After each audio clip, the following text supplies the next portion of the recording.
Hey, what's up, everybody? This is Gary with the Get Some podcast. And my guest this week is...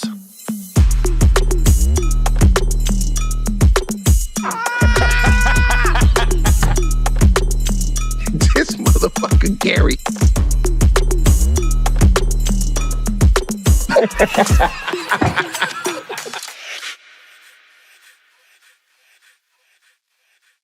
Hey, what's up, everybody? This is Gary Owen with the Get Some podcast. Let me start by saying, get back to announcing a couple of my scheduled dates, tour dates. The big one I just want to talk about is New Year's Eve, Grand Prairie, Texas. I think this is my 10th year. It's actually my 9th year doing it. It's the 10th year. We took 1 year off from COVID, but so it's at the Texas Trust Theater in Grand Prairie. We'll just leave it at that. That's a big show. DC, my special, January 17th. Both shows sold out at the Lincoln Theater. I think we're going to add a third one on Sunday the 18th. We're just working out the details now. I got to make sure all the camera guys can stay and all the other stuff. But I think we're going to do 3. So when we met and picked that theater, we was hoping to sell out 1. The fact that we're almost at 3, I mean, we've sold out 2. We're going to add a third. I'm like, it's a great time. Great time. It's funny. Like last weekend, I was in Reno, Nevada for the first time. Thanks everybody that came out at the Silver Legacy Casino. Sold out 2 shows. Then I flew to Indy on Sunday and did a show Sunday night and sold out the Claus Theater. But man, now people automatically think like I'm just a black comic. Like I just have a black fan base. Not people, but that's been the stereotype of me. And some of it is valid over the years. Both, my biggest core audience was black people. I did a special 2021 called Black Famous because I was famous with black people, obviously. But that's not the case anymore. Indianapolis looked like Salt Lake City. There was black people there, but there was so many white people to the point where I got a buddy, Amp Harris. If you don't know Amp Harris, he's the man in Indianapolis. He's helped Edgerrin James, Reggie Wayne, Marvin Harrison, just so many Pacers, like set their charities up, their weekends up. He's the guy. But he's been coming to see me for 20 years in Indianapolis. And I got off stage and he's in my dressing room and he's like, yo, when did this happen? I was like, what do you mean? He goes, I've been seeing you for 20 years. I ain't never seen an audience like this. And I was like, yo, just social media. You just get exposed more audiences. And, I said like Matt Rife, the big one was TikTok. For me, it's Facebook, which is age appropriate. But he was like, when did this happen? He goes, I walked into the theater. I had to double take, like, am I at the right show? So it happens Amp in Indy. So anyways, that was good. That was a great show. So thanks everybody in Reno and in Indy that came out to see me last weekend.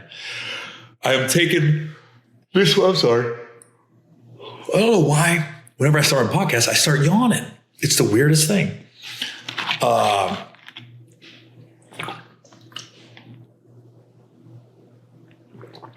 that as loud as I thought it was? My drink? That's kind of nasty. I don't like to hear people drink. I'd say a pet peeve of mine, and I never realized it. So I got with my new girl. So my new girl, we move in together, and she said, "You're a smacker." And I said, "What?" She's, "You're a smacker." I said, "What do you mean I'm a smacker?" And she's like, "You smack when you eat certain foods." Not all the time. I said, "Really?" I never noticed people smacked until she brought it to my attention. Now I can't stop if somebody smack. I've told one of my openers, T-Row, I said, "Dude, you be smacking." Two of them, I honestly, all 3 of my openers are kind of smackers. One's name is Rob. One name is T-Rob. One name is Adam. T-Rob smacks when he's eating shrimp or steak. Rob smacks a lot, but he's older. Adam be smacking too, but it's like a light smacker. He'd be like, sorry, even that sound is disgusting. But I never noticed. Now I notice everything: a slurp, a smack. Somebody messing with their teeth. I see people all the time. I'm not going to name them out, but there's one comedian in general. Every time he makes a post, he's eating something or drinking something. I'm going, dude, would you just stop eating or drinking? Just start talking. So when I just took a sip of my own water, I was like, wait a minute. I just heard me. I was like, I wonder if they heard it. So yeah, isn't that weird? How you don't notice something and people brings it to your attention and you're like, oh, all right. So let me start with my beloved Bengals. The defense is on pace to be the worst defense in NFL history. Not Bengals history, not this year, ever. We're last in points. We're last in yardage. We're last in passing yards, rushing yards, most points allowed. We're first in missed tackles. They're just epically bad. They act like they don't know how to tackle, where the play's going. And okay, let's do this again. The big thing was after the game, Chase Brown said, just make the stop, man. We come all the way back, make the stop. And I'm thinking the same thing. Even when the Bengals scored and went up after they were down by 15 points, they come back, they take the lead by 1. They were down by 14. They score 15 points in the last 2 minutes, and the Bears get the ball back with like 50 seconds left. One timeout. So literally there's 25 seconds left. They have no timeouts, and they need about 20 yards to get in field goal range. And I went, we're going to lose this game. I knew it. I was like, we're going to lose this freaking game. I've never seen a team this bad. A defense, I'm sorry. Our offense is humming, baby. Humming, but dang. It's frustrating, man. Because I always feel like it's very similar to last year. I feel like we're never out of it, but I feel like the other team isn't either. And it's just like, I don't know. It's very frustrating being a Bengals fan right now. So I agree with Chase Brown. I mean, people say you can't call out the defense. Like, yeah, you can't. If they're not doing their job and you're not calling them out, go to the media and call them out. What's the worst that could happen? They play worst? I don't think so. And it's looking like they missed again on a first round defensive player. Because that thing, Stewart, whatever. I can't think straight. 97. He's been hot garbage this year. I think he's got like 1 tackle, no sacks. I'm like, another first round pick. Stop. We got to stop picking off potential. Like, just pick guys that are productive in college. Don't pick guys that might be productive. If they got sacks and they got interceptions and they were on the field, like, making a difference, don't look at the 40. Don't look at how much they bench. Look at the productivity on the field. That's all I want, man. It's very frustrating. So anyways, here's a funny story. Leaving Indianapolis, I'm on the flight, had some coffee, set it down. The coffee's gone. So good thing it was cold. There was about that much left in the cup. The flight attendant comes, the flight's about to take off, and I was like, she goes, are you done with your coffee? I said, yeah. Boop. Knocked on the guy next to me. I was good thing there's only this much left, but it went on his jeans. He didn't have like nice jeans on. I just had regular blue jeans, but still. So then oh shit. Then the flight attendant goes up, gets the napkins, and he went, and then he like had to bite his tongue. Because I was apologetic immediately. I was like, oh, bro, my bad. I'm so sorry, my bad. And then he was kind of like not trying to stare at me. So I went in my backpack and I grabbed $200. I said, here, man, go get some new jeans. I'm very sorry. And he was like, oh, man, you ain't got to do that. No. I'm not taking your money. I said, you sure? I said, I feel bad. No. But what it did, he didn't take the money. It broke the ice. Then he felt almost at ease. But before that, he was just like, and then after that, he was like, oh, but I also was extra careful on what I ordered and how I drank the rest of the flight. It was only a 2-hour flight, so we weren't fed like that. But when the flight attendant came, he was like, you want anything to drink? I was like, water, no ice. That's it. And even when I was drinking the water, I was so careful. I felt like every time I grabbed it, he was looking like, see, about to spill another thing. So, so whoever sat next to me on Indy, my apologies. I tried to make it right, but my bad, bro. So I was watching Club Shay Shay, Shannon Sharp's podcast, and he had Roy Wood Jr. on there. And it was good, man. I watched it over 3 days when I was on the treadmill at the gym. So not to think I'm running, I'm walking at an incline. But I was listening to it, and Roy's got some interesting stories. That's why I love hearing comedian stories that are just laying it out there. They're not exaggerating. They're just throwing it out there. They're not blaming people for stuff. But Roy had some interesting takes on things. Some I agree with, some I didn't. But one was, why was Kamala Harris the most scrutinized vice president we've ever had? Like, most of the times you don't even think about the vice president. And then, but people talked about her more than Joe Biden. And I was like, I never thought of it like that. I just remember over my lifetime, the vice presidents that got the most press was Quayle, because everybody thought he couldn't read. And he was just like, everybody thought he was dumb, basically. So Dan Quayle was a big one. And Pence, like, you don't really think about Pence when he was with Trump the first time. Al Gore, you didn't really think about Al Gore like that until after Clinton got out of office. Why he was in, he was just like, it's Al Gore. You don't really know what he did. Now, Dick Cheney, we found out later on, was actually running the country. But I didn't think about that. I was like, yeah, most vice presidents, you don't even think about them. But then Kamala got in office, and that's all we thought about was her. I was like, yeah, that's true. I never thought of it like that. And then he also said something that really got me thinking. He was talking about his dad. His dad was a very successful person in radio.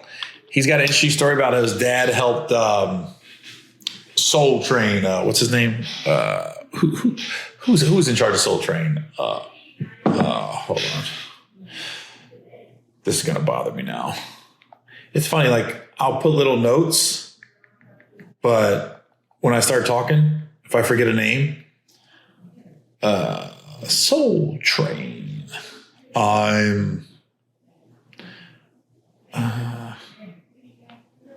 Where's his name at?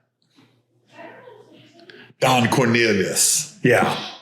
I'm Don Cornelius, and this is Soul Train. We talk about how his dad helped discover Don Cornelius, or they had some kind of Don Cornelius came to him with Soul Train or something. Just watch. I don't want to butcher his whole story. But the big thing was his dad wasn't really around for Roy like he should have been. But then he started another family. So Roy's got some half siblings. And he said he loved the woman he married after Roy's mom. He loved her. And he said, so I got to see what love was, but I wasn't really a part of it because that wasn't the dad I knew. That wasn't the dad I got. And he said when he passed, his brothers and sisters would always say things like, he loved you. He did the best he could. And Roy's kind of like, well, he didn't do the best he could. But he said, he does believe his dad truly loved his second wife. I don't want to say second wife, the wife that he lived with most of his life. I don't want to butcher the story. The woman he was with after Roy's mom.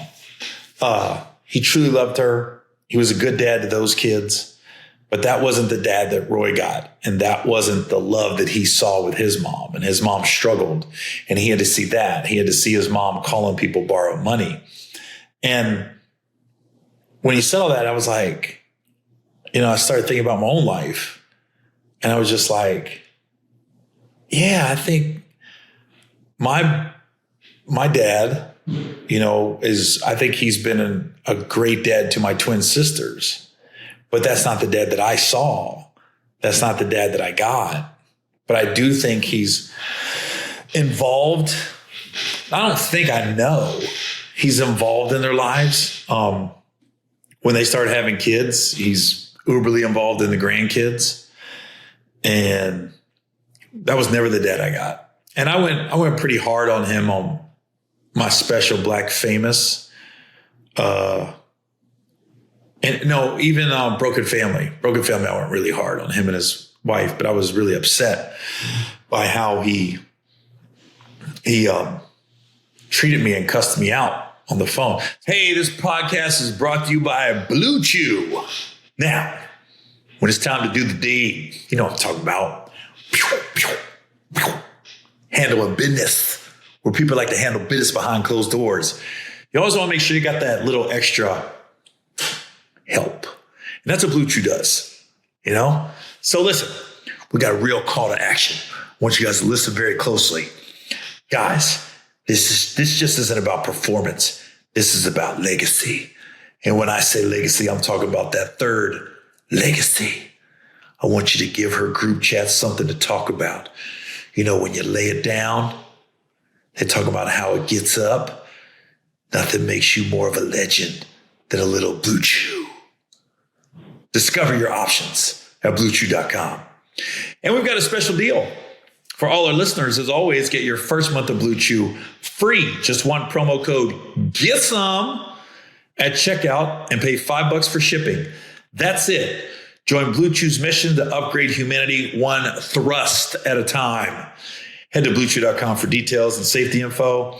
And as always, a big thanks to Blue Chew for sponsoring the podcast.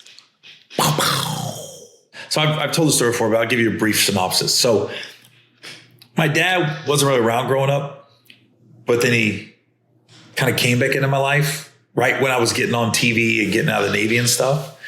And at first I thought it was cool. And then I realized he's kind of using me. Whether we go out to eat, I'm always picking up the bill, even when he invites me to eat. But I wanted the relationship so bad, I would bite my tongue on a lot of things. And then, so in the back of my brain, I always thought, yeah, this guy's kind of using me a little bit for perks. He'd always tell people I'm Gary Owen's dad and get into places and stuff like that. And then during the divorce, in the middle of the divorce, I was avoiding a process server. I came home and I went to a Reds game. And I got a suite and I didn't invite him. Now, I invited a couple of my buddies. And when you get a suite, you get like 16 tickets.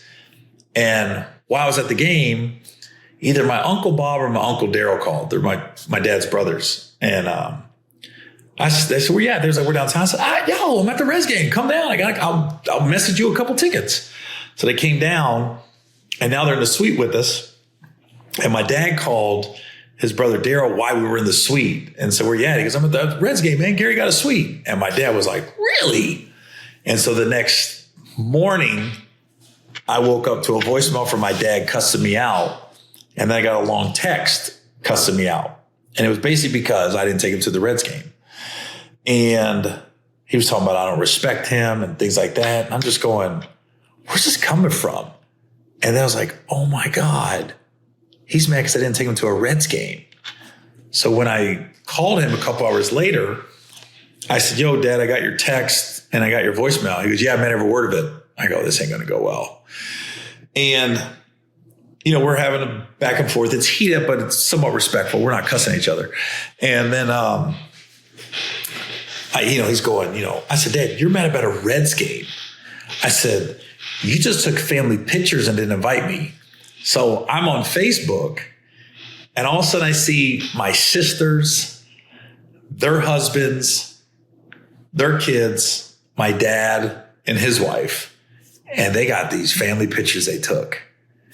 Nobody called. Nobody asked me to be in it. And so somebody even said, where's Gary Jr. on his page? He goes, oh, he had to work. And I was like, how did he know? I'm thinking, I had to work. I never got a phone call for these family pictures. And then I didn't even say nothing. It bothered me, but it didn't bother me to the point where it was like, it's weighing on me. So I said, Dad, you took family pictures and invite me. And he goes, oh, shit. I knew this was coming. And I was like, and that's when I snapped on him because I was like, wait a minute. He knew this bothered me. He knew this was going to bother me. And he waited for me to bring him up so we could kind of pounce on it. And I was like, that's when I was like, I cussed at him, cussed his family. I just went off and hung up. And then that was the last time I talked to him. Since then, I've been in touch with my sisters. I'm not sure where I stand right now because my special came out. And I warned both of them. I was like, look, I go pretty hard on your mom and dad on this special. And I just want to give you a heads up. I filmed it like over a year and a half ago. So I've definitely softened since then, but I was really heated when I filmed it. And, I said, they said, all right, but I haven't really heard from him much since. So I don't know where our relationship stands, honestly. And that could be part of my fault too. Like I haven't really reached out either. So I can't say it's all them. I ain't gonna lie. I'm a little nervous. I'm thinking I don't want to be rejected or ignored again. So it's hard for me to reach out sometimes. So if they see this, I'm an open book if you guys want to reach out again. But it's weird because I don't know. I always watching this interview got me reflecting on my own relationship with my parents. And it's just sometimes it's difficult to process because, your parents are supposed to love you unconditionally. That's the thing. There's like guys on death row. Only people that are definitely coming to see him are his parents. It's rare that parents turn away their kids. I guess for me, what's hard to process is both my parents did it. My mom and my dad just completely disregarded me. And it was because there was conditions on the love. It wasn't unconditional. With my dad, it feels like it was very transactional. Like, what can Gary do for me? And the fact that I didn't invite him to a baseball game, that severed the relationship.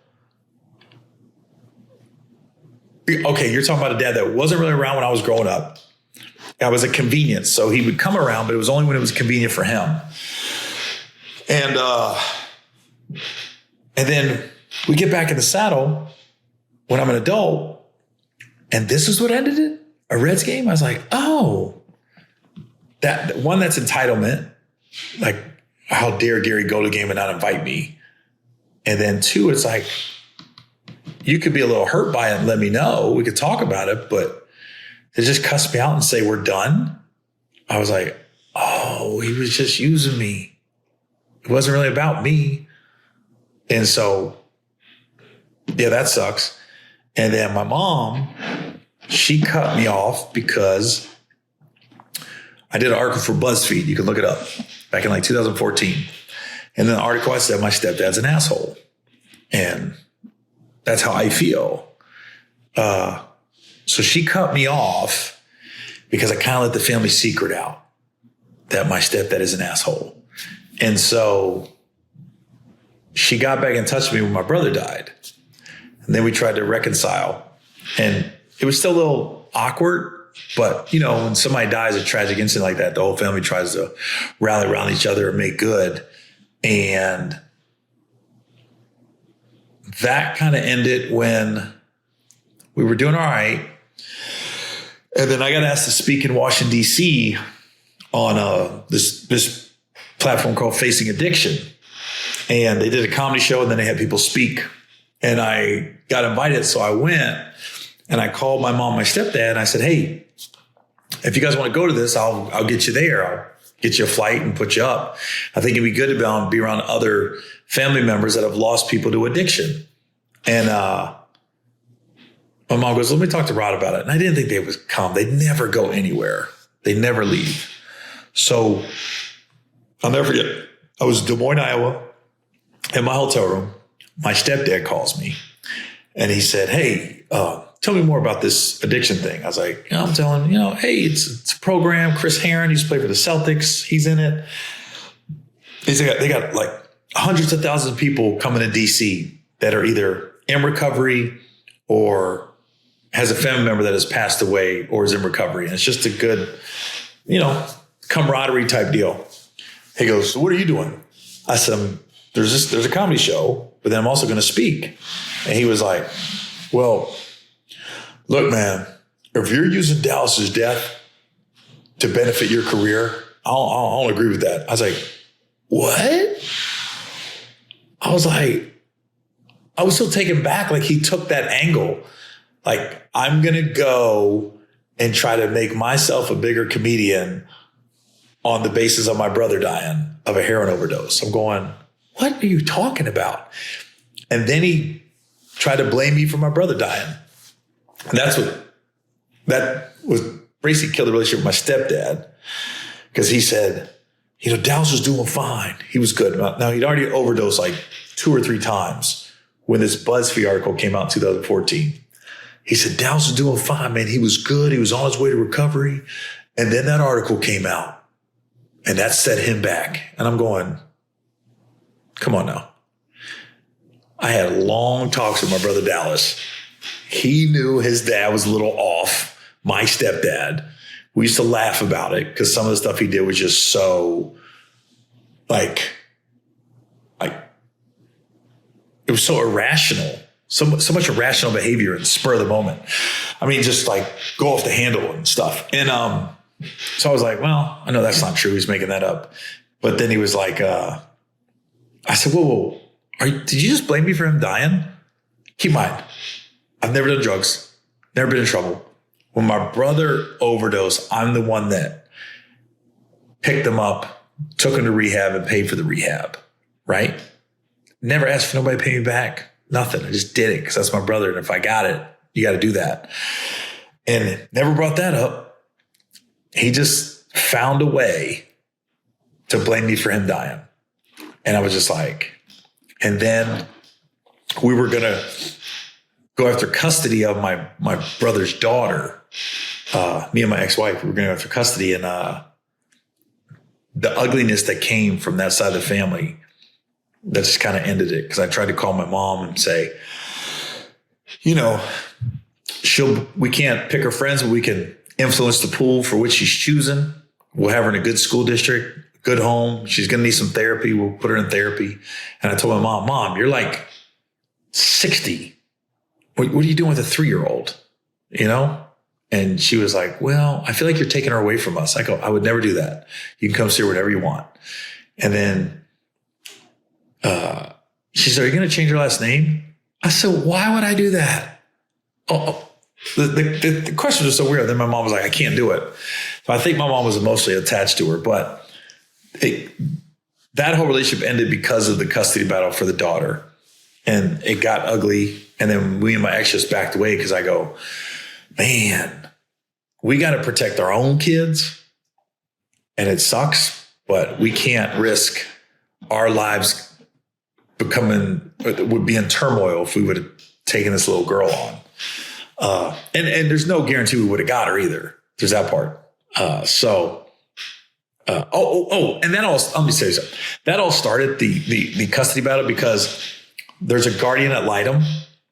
There was a custody battle between the baby mama and my mom and stepdad. And the guardian ad litem, which is like a person assigned to the child to look out for the child's best interest, she called me. I don't know how she got my info, but she goes, are you Dallas Randall's brother? I said, yeah. She was like, yeah, people in my office are saying that's your brother. and I'm in charge of her case, and I'm not comfortable with either family. I'm not comfortable with the baby mama or your mom and stepdad. I said, oh, she goes, so I'm putting in for emergency removal. I said, well, what does that mean? She goes, well, she'll go into foster care. I said, oh, no. What can I do? She goes, the only other option is I have to find somebody that will take her in. I said, we'll take her. She goes, all right. She goes, I have to come to do a home visit. So she came and did a home visit, looked around, did background checks on me and my ex. And then she was like, all right. She said, I feel like this kid hit the lottery when she walked in her house. And it was like out of a movie. When she walked in her house, my daughter was on the kitchen counter doing homework. Austin was like in the backyard playing with the dog. It was like out of a movie. Like the kids are just doing what you're supposed to be doing, I guess. And then, so we got to sign all this paperwork to say, we'll take this child if the judge approves the emergency removal. You can't tell anybody. So we got to sign this paperwork. We went and got a car seat. We were getting ready for her to get to our house. We thought she was going to be there. She goes, once this goes through, I'm taking it to the judge. And if he approves it, we go get her immediately. So all this was about to happen in the same day. Not that she called and came like a couple of days later and did the home visit, did the background check. All that took about 3 or 4 days. But then when we signed, she's trying to get the emergency removal, it was going to happen. And I was like, how do you call your mom and be like, they don't think you're a good parent? How do you say that? So anyways, the judge denied it. And so now my signature's on the paperwork. And then my mom's calling me, what's going on? And I was like, they just came to me. I said, I was trying to play like soften the blow. I was like, they just came to me and they just said they weren't sure where she should go. And would I take her? I was like, yeah. And that's when I came to my mom. I said, we'd like to try to get custody of her if possible. And then she flipped out. I was like, no. So that's what kind of ended it with my mom. And then I just told you how it ended with my dad. But it's the weirdest thing. Like both of them, like I can't hate them. They're still my mom and dad. Like even through everything, like I would like to sit down and talk to them again separately, just see where their head's at. I don't even know. Last time I saw my mom, like I saw her at the cemetery randomly like 3-4 years ago, and she just started yelling at me. It was just me and her, and it was a weird night, weird day to run into her. And then I'd still like to talk to her. It's weird. Like as much as people can do you wrong, I don't know. There's a weird connection with your mom and dad. You just can't hate them, Even my dad through everything, I don't hate him. I want to, but I can't. It's a weird thing, isn't it? And then only problem with my dad, I think, is that if I ever spoke to him again, is you almost have to like, could he be honest with himself? Because there was a couple of times I would ask him about things about childhood that I had questions about, and he would never like answer them. Like he would always like try to curve it and be like, well, it's easy to be a Monday morning quarterback 30 years later. And you don't know what I went through. And I'm just going, I'm just trying to have a discussion here. And if I pressed him, he couldn't just be honest, So that makes it difficult. But yeah, it was very similar when I heard Roy Wood talking about his dad and how his half brothers and sisters, they got a good dad, but he didn't get that guy. So when they're explaining to him, he goes, that's not the dad I had. That's how I feel. Like I think my sisters think he's the greatest guy in the world. And he has. He's been there for them. He's been to all their soccer games, all their events, all the big moments in their life. He's been there. And I bet you there's nothing they could do to make him like send a text or a phone call like he sent me. But yeah, isn't that weird? How people can like completely do you wrong, but you still can't hate them if it's your parents. You can't. Sometimes I wonder, like, could me and my mom ever talk again? I think my stepdad would probably have to pass away or something. Because I really think like that guy scares me. he's the type that I think could I could pull up in pull up to the house to see him. He could come up with a shotgun and just shoot. Like, that's how irrational that dude is. Yeah, he's a scary guy. And then, like, with my dad, I don't know. He's funny.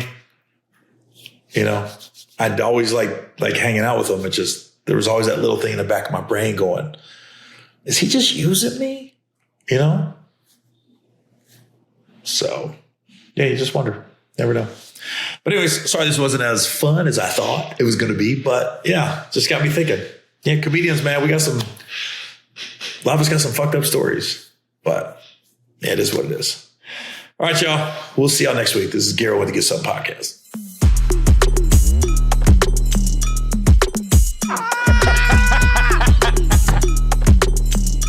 This motherfucker Gary.